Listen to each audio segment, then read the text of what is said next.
As the sun dipped below the horizon, the pair made their way along the winding country road leading back to Ridgefield.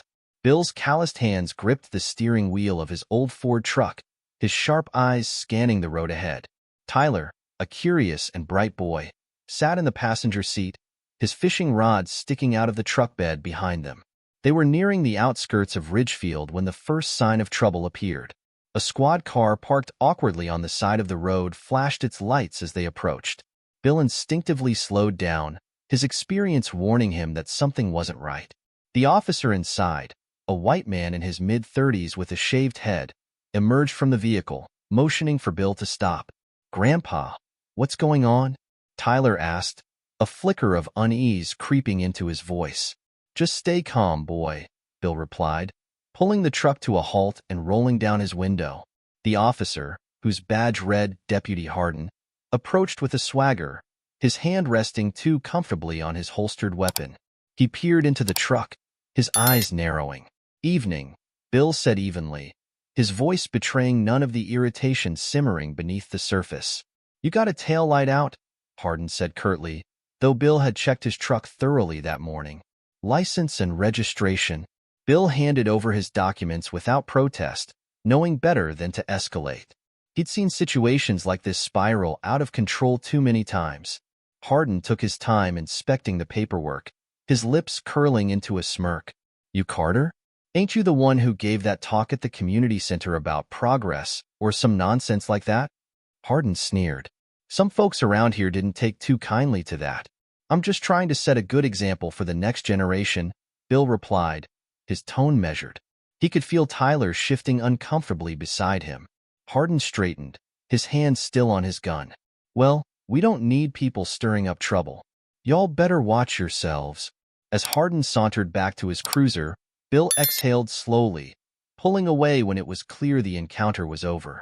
But the mood in the truck had changed, the weight of the interaction settling over them like a storm cloud. They were only a few miles from home when another car, a large pickup with Confederate flags fluttering on either side, appeared in Bill's rearview mirror. The truck roared past them, then abruptly slowed down, forcing Bill to hit the brakes. "Grandpa!" Tyler exclaimed as the truck swerved back and forth in front of them, its occupants laughing and shouting slurs.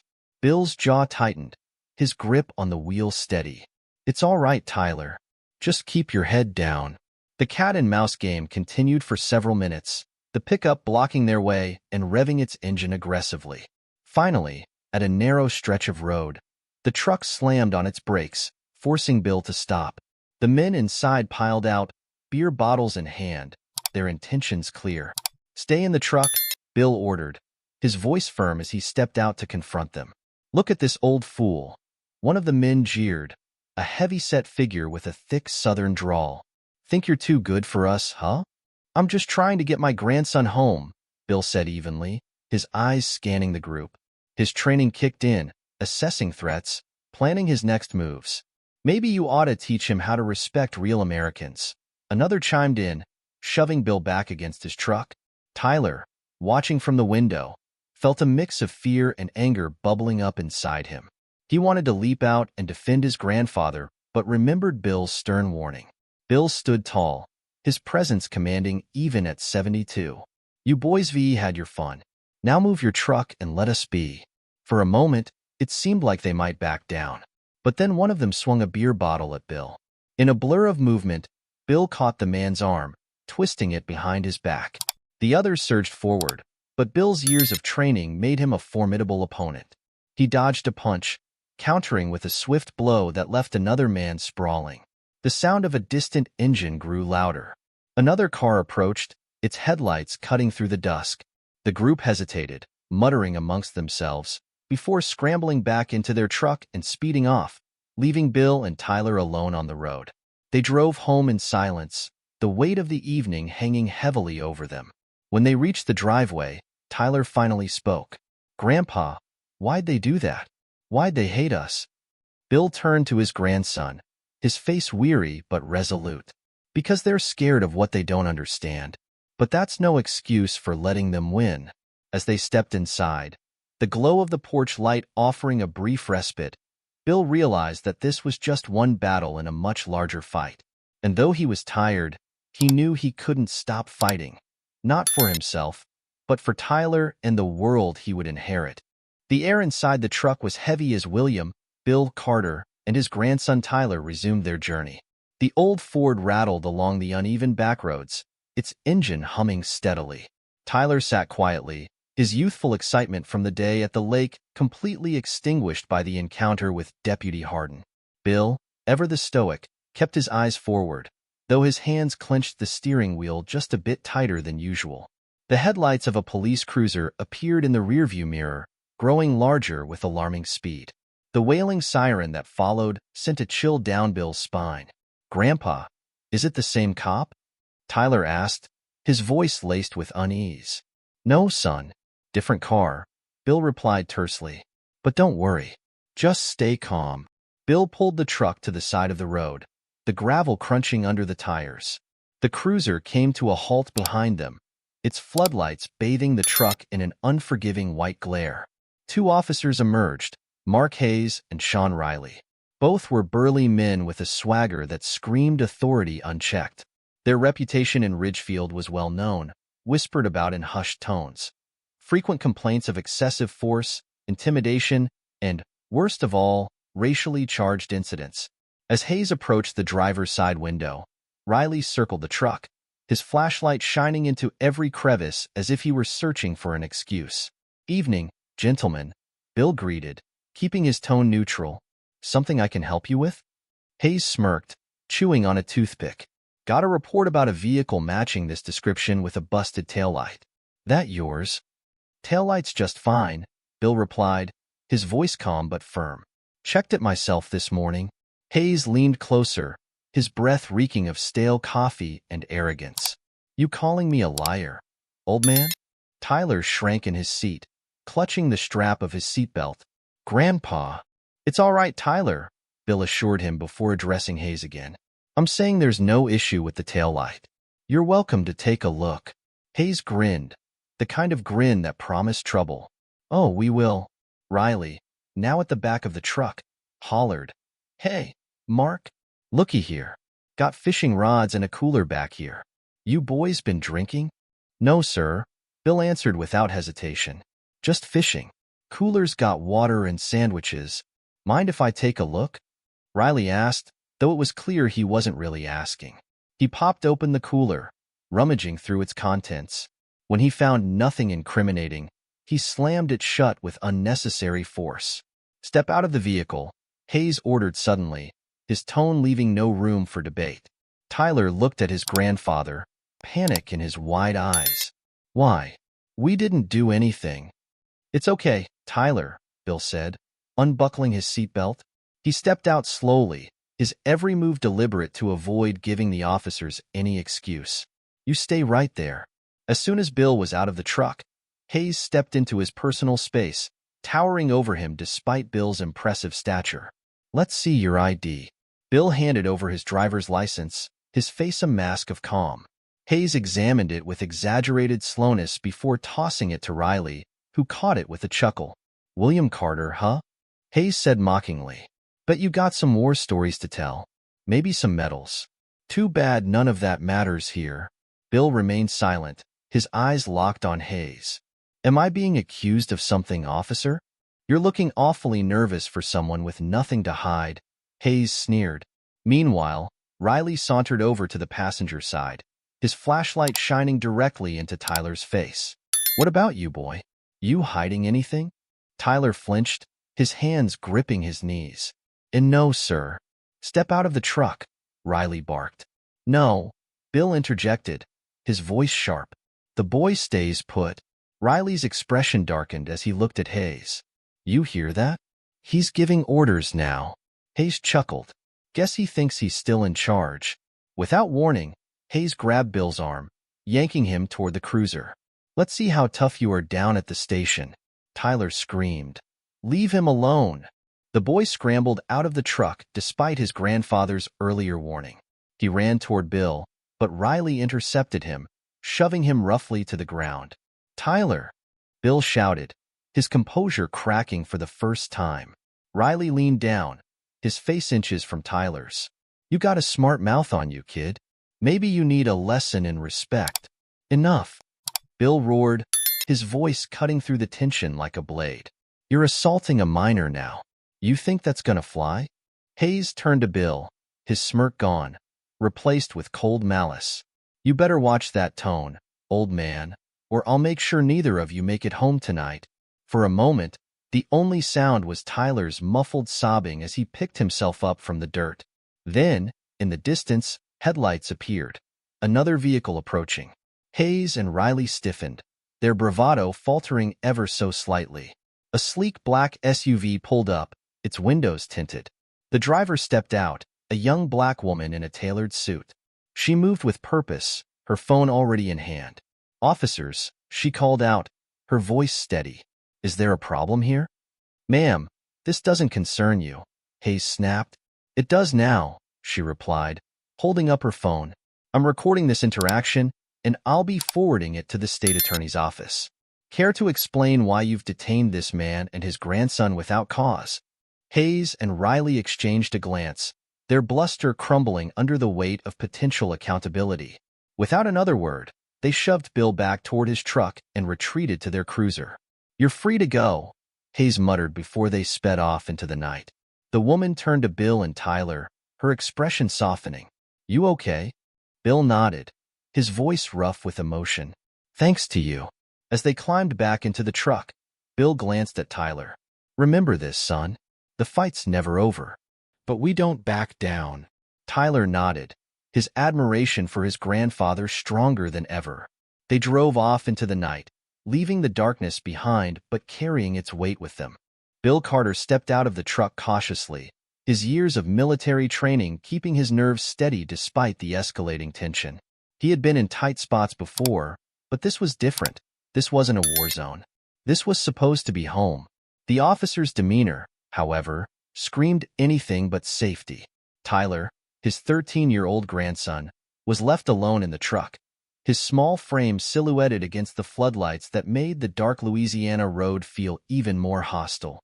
Hands on the hood, barked Officer Mark Hayes, his hand resting on his holstered weapon.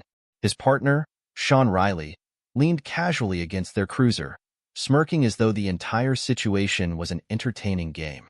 Bill complied without protest, laying his palms flat on the hood of his old Ford.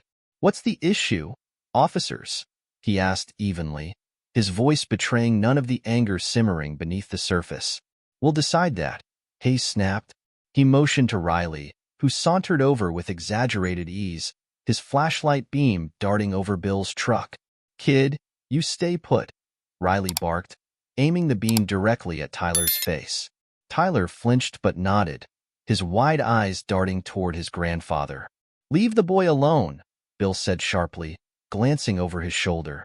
He hasn't done anything. Didn't ask for your opinion. Old man, Riley sneered, stepping closer. We're just making sure he's not hiding anything. You know how you people are. The phrase hit like a slap, but Bill didn't flinch.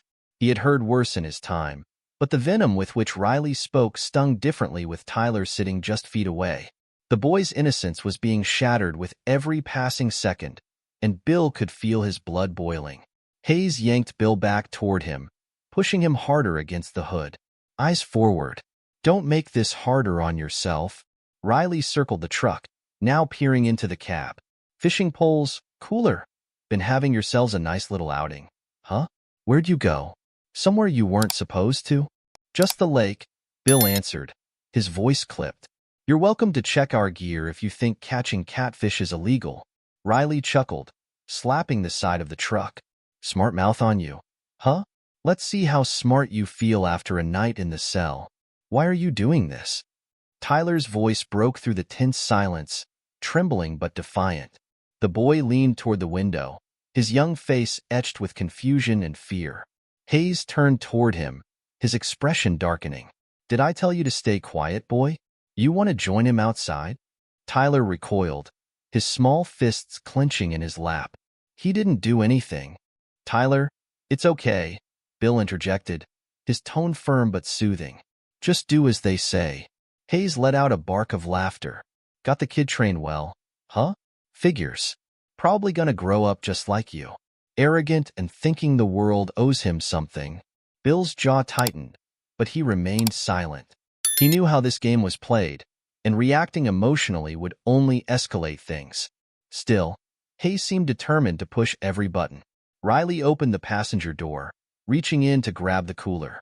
He dumped its contents onto the ground, scattering sandwiches and water bottles across the dirt road. Guess you won't mind if we search the truck then? You don't have probable cause, Bill stated, his voice calm but resolute. You're violating our rights. Riley slammed the cooler to the ground with unnecessary force, stepping closer to Bill. Rights? He scoffed. You think you got rights out here? You're lucky we haven't hauled you in already. The tension was palpable, the oppressive heat of the Louisiana night only adding to the suffocating atmosphere. Tyler couldn't take it anymore. He pushed open the truck door and stepped out, his small frame trembling but determined. Leave him alone, he shouted, his voice cracking. Tyler, no, Bill yelled, panic flashing across his face. But it was too late. Hayes spun toward the boy, his expression dark with fury. What did I say about staying in the truck? He growled, advancing on Tyler. Tyler backed up instinctively, but his bravery didn't waver. You're just picking on us because we're black, he blurted, tears streaming down his face. You're not real cops, you're bullies. The words hung in the air like a live wire. Hayes froze for a moment, his lips curling into a malicious grin. You hear that, Sean? Kid's got a mouth on him. Guess he needs a lesson, Riley replied, cracking his knuckles. Hayes grabbed Tyler by the arm, not rough enough to leave a mark, but enough to scare him. Listen here, boy. You don't get to talk to us like that. Not now, not ever. Let him go, Bill shouted, breaking his stoic facade. He stepped forward, but Riley shoved him back against the truck, his baton drawn. Stay put, old man, Riley warned, his tone dripping with menace. Or I'll make sure you don't see daylight for a long time. Tyler's sobs grew louder as Hayes leaned down to his level. You better watch that attitude, kid, he hissed, or you'll end up just like your granddaddy here, thinking you're somebody when you're not. The sound of approaching tires cut through the darkness, drawing everyone's attention. A pickup truck pulled up, its headlights illuminating the scene. A burly black man stepped out, his phone already recording. What's going on here? He demanded, his deep voice steady but authoritative. You got no business putting your hands on that boy. Hayes straightened, the smugness draining from his face. Riley, sensing the shift in power, backed off slightly. This doesn't concern you, Hayes snapped. It does now, the man replied, stepping closer. I'm recording all of this. You really want to explain this to your boss? The officers exchanged a glance, their bravado faltering. Hayes released Tyler with a shove, muttering under his breath. Get back in the truck, he barked. Bill pulled Tyler close, his hands steadying the boy as they climbed back into the Ford. The man who had intervened gave them a reassuring nod before turning back to the officers. I'll be filing a report about this, he said coldly.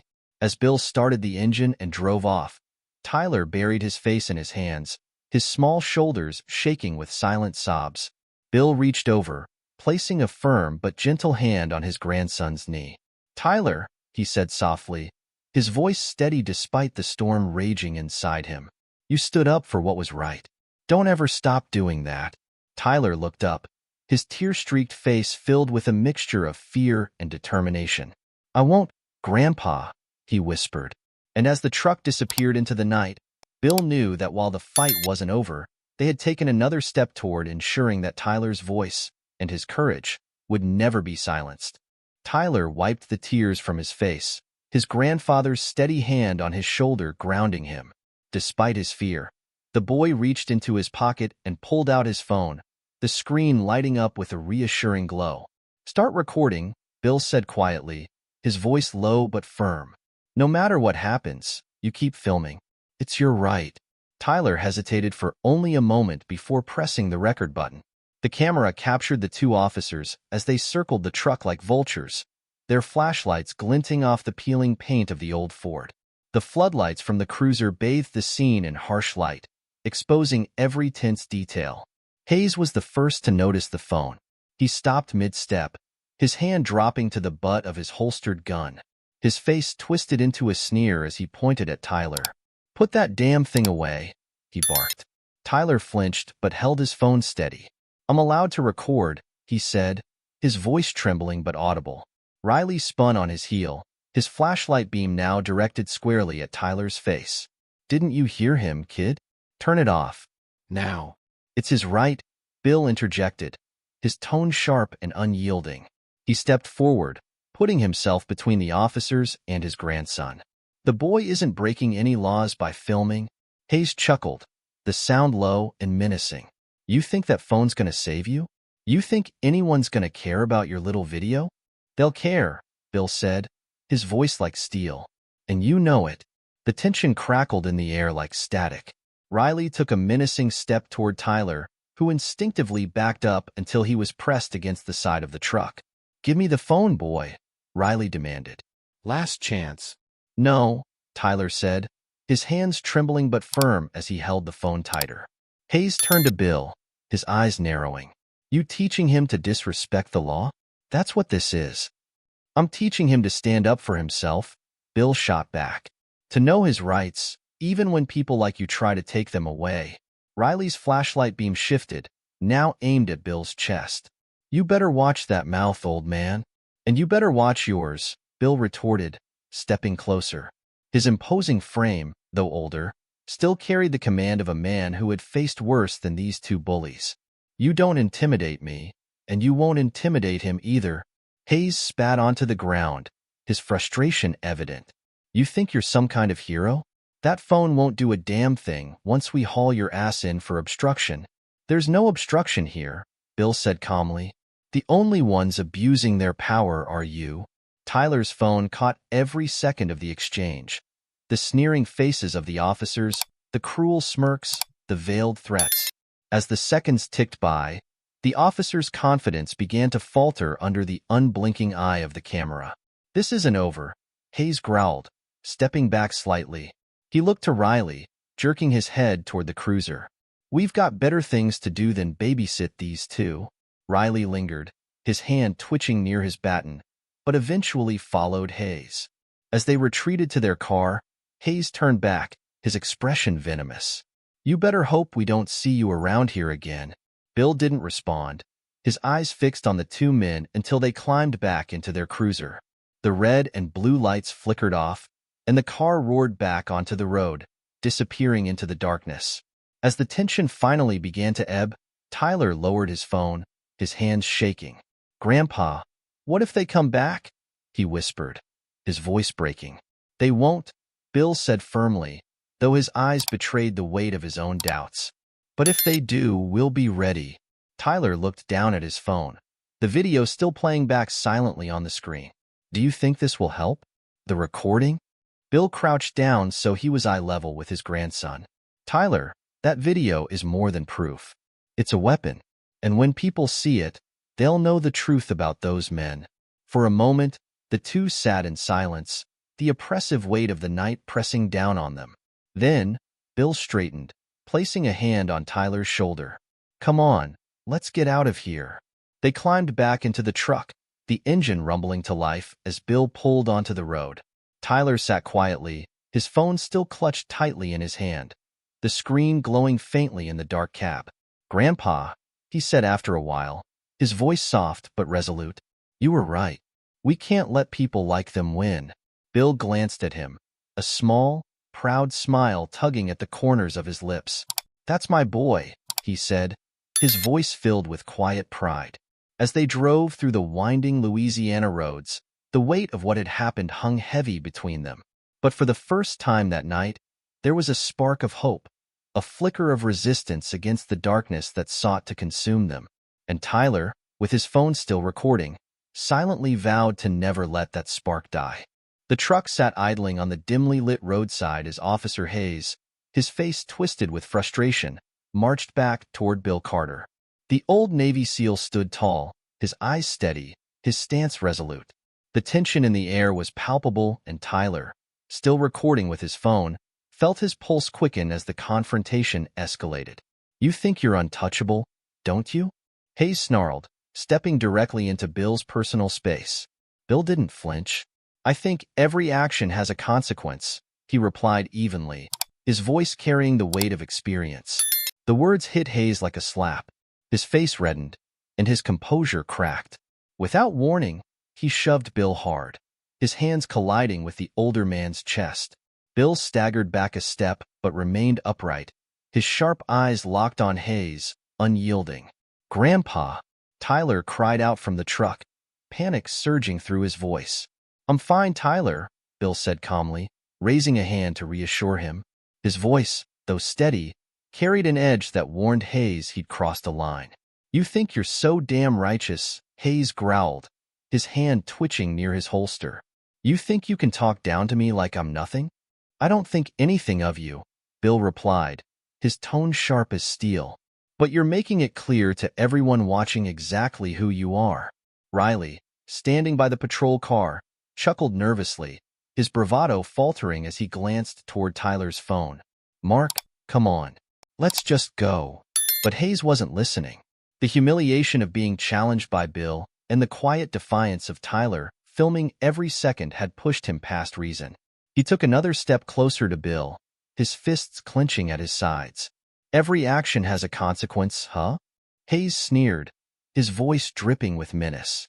"Well, you're about to learn that firsthand." Bill tilted his head, his expression unreadable. "And so are you."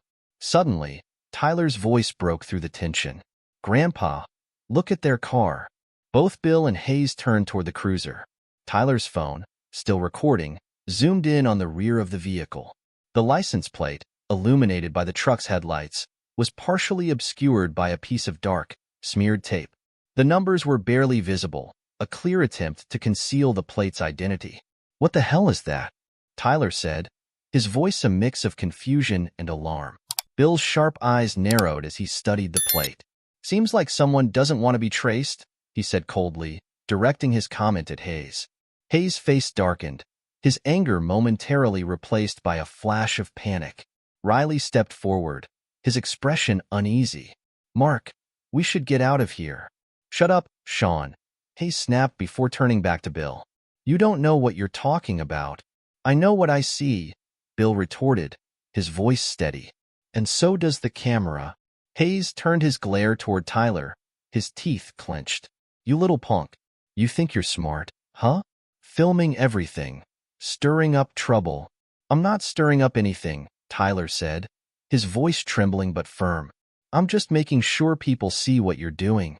Hayes took a menacing step toward the boy, but Bill moved to block his path, his large frame standing like a shield between the officer and his grandson. "You lay a hand on him," Bill warned, his voice low and dangerous, "and I promise you'll regret it." For a moment, the tension hung heavy in the air, neither man backing down. Hayes' chest heaved with barely contained rage, while Bill stood unwavering, his years of discipline and training evident in every inch of his stance. Tyler, emboldened by his grandfather's resolve, pointed his camera at the license plate again. "Why's the plate covered?" he asked, directing the question to both officers. "Is that how you guys always do things?" Riley's face flushed with embarrassment, and he muttered, "Mark, this isn't worth it. Let's just go." Hayes' jaw worked furiously, his face a mask of conflicting emotions. He looked at Bill, then at Tyler, and finally back at the cruiser. The weight of the situation was dawning on him, but his pride refused to let him walk away gracefully. "You think this video's gonna matter?"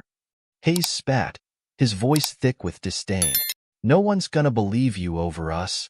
Bill took a step closer, his voice calm but cutting. "We'll see about that. But if you're so confident, why not let the world decide?" Riley tugged on Hayes' arm, his nervousness turning into desperation. "Mark, enough.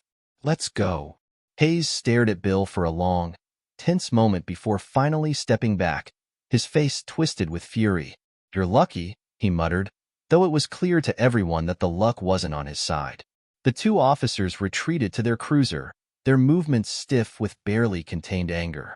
Hayes yanked open the driver's door and slammed it shut, while Riley hesitated for a moment, glancing back at Bill and Tyler before climbing into the passenger seat. The patrol car's engine roared to life, and with a screech of tires, it sped off into the night, the partially obscured license plate disappearing into the darkness. Bill turned to Tyler, his face softening as he placed a hand on his grandson's shoulder. "You did good, son," he said quietly. Tyler nodded, his grip on the phone tightening as he stopped the recording. "Do you think it'll help?" he asked, his voice still trembling. "It will," Bill said firmly. "But we're not done yet." As they climbed back into the truck, the weight of what had just transpired hung heavily over them. Bill started the engine, his mind already racing with plans for what to do next. Tyler, still clutching his phone, looked out the window at the dark, empty road ahead. "Grandpa," he said softly, "why do they hate us so much?" Bill glanced at him, his expression a mixture of sadness and determination. "Because they're scared of what we stand for. But that doesn't mean we stop standing." With that, they drove off into the night, the glow of Tyler's phone screen a beacon in the dark, a symbol of their unyielding fight for justice. The truck's headlights illuminated the empty road as Bill Carter and Tyler sat quietly, their breaths still uneven from the confrontation. The silence was broken by the distant sound of another vehicle approaching. Soon, a black and white patrol car rolled up, its blue lights flashing in a slow, steady rhythm. The doors opened, and two officers stepped out.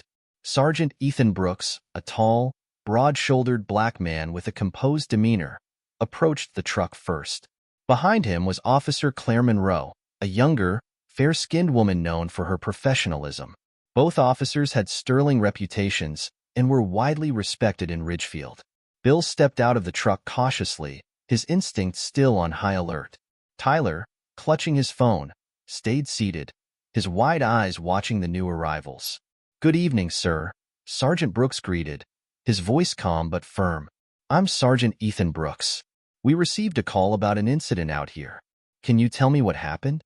Bill exhaled deeply, then nodded. "Officers Hayes and Riley pulled us over, claiming a taillight was out.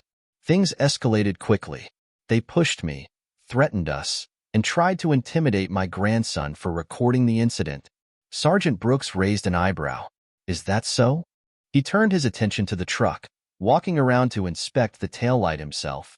Tyler watched as the sergeant crouched down, tapping the plastic cover. It glowed brightly under the headlights. Brooks stood and exchanged a glance with Monroe, shaking his head. "It's working perfectly," Brooks said, his voice low but edged with irritation. "This wasn't about a taillight." Bill nodded grimly. "I figured as much. Do you have proof of what happened?" Monroe asked, her tone polite but serious. Tyler hesitated for a moment, then stepped out of the truck, holding up his phone. "I recorded everything," he said, his voice trembling slightly. "They didn't like it, but Grandpa told me it was my right." Brooks gave Tyler an encouraging nod. "Your grandfather's right, son. You did the right thing. May I see the video?" Tyler handed over the phone, his hands still shaking slightly. Brooks played the recording, his face growing darker as the video captured every cruel word, every shove, and finally the damning sight of the partially obscured license plate. Monroe leaned in to watch, her jaw tightening. "That's blatant misconduct," she muttered. "The covered license plate. That's not just sloppy. That's deliberate." Brooks paused the video and looked at Bill. "Did they say why the plate was covered?" "They didn't say much of anything that made sense," Bill replied. "But I can tell you this wasn't the first time they've done something like this." Brooks nodded slowly, his mind clearly working through the implications. He handed the phone back to Tyler and pulled out his radio. "Dispatch, this is Sergeant Brooks. I need the whereabouts of Officers Hayes and Riley. Have their vehicle flagged immediately." The radio crackled to life. "Copy that, Sergeant." Their last known location was near Ridgefield Creek. Monroe's brow furrowed. "That's the site of the incident from last month, isn't it? The one with the civilian casualties?" Brooks' eyes sharpened. "It is." He turned back to Bill and Tyler. "I need to ask you both to wait here for a moment while we confirm something." Bill nodded, his trust in Brooks evident. "We're not going anywhere." Brooks stepped aside, speaking in hushed tones with Monroe. They were clearly connecting the dots. The Ridgefield Creek incident had left a mark on the community, Two young black men had been found dead under suspicious circumstances after a reported police stop. No officers had been charged, but whispers of misconduct had spread like wildfire. Brooks returned to the truck, his expression grave. "Mr. Carter, Tyler, it looks like your encounter tonight might be part of something much larger. I'll need that video as evidence. We're launching an immediate investigation into Hayes and Riley. They've hurt other people, haven't they?" Tyler asked quietly, his voice tinged with both fear and anger. Brooks met the boy's gaze and nodded. "It's starting to look that way." The next 24 hours brought swift consequences. Hayes and Riley were called back to the station, where they were confronted with the evidence. The partially obscured license plate, the video of their aggression, and their prior connection to Ridgefield Creek painted a damning picture. Both officers were immediately suspended from duty, pending further investigation. The news spread quickly through Ridgefield.